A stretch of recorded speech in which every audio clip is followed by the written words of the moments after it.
So what's going on, guys? DIY Dan here again, and this is another episode of Day to Day Around the House. In this video, I'm going to show you how to replace the water filter on the refrigerator and reset the warning light, and go over flushing your new filter as well on this Frigidaire French door refrigerator.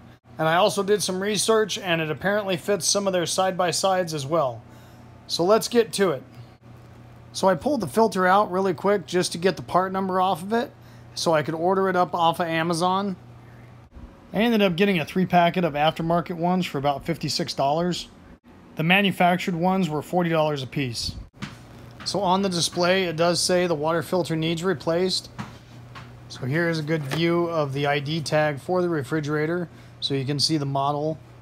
And just to the left of that tag is the water filter in the upper right-hand corner of the refrigerator. And this is about the quickest and easiest replacement filter I've done on a refrigerator. All you have to do is twist it to the left and it will pull out without a problem. You don't have to shut any water valves off or anything like that. Once getting it out, even though I did cross the part number and it does say that filter number on the box, I did a side-by-side comparison really quick to make sure everything looked the same between the aftermarket filter and the original Frigidaire one. The installation is just as easy as the removal was.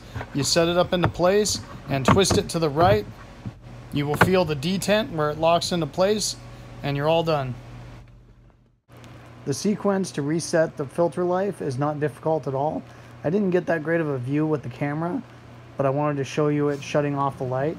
So you're going to go to Options, and you're going to scroll down until you are at the water filter. Once you get to water filter, you have to press the set button and hold it for 3 seconds.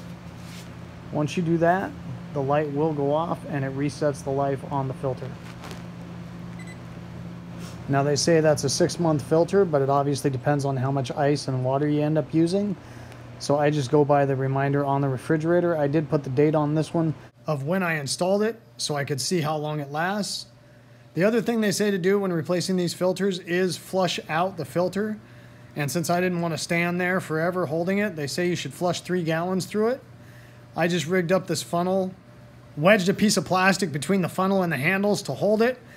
It was kind of interesting. After a couple minutes, it did shut off the water, and I had to take the funnel away, leave it for a second or two, and then engage it again. Probably sensing a leak if it runs for that long, so you don't have water all over your house.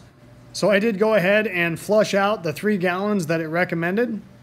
Hope you guys enjoyed this video and it gave you some good information. If so, hit like and subscribe to my channel if you haven't already. The whole concept of my channel is to save you guys money by doing it yourselves without wasting your time. Hope to see you next time. Later.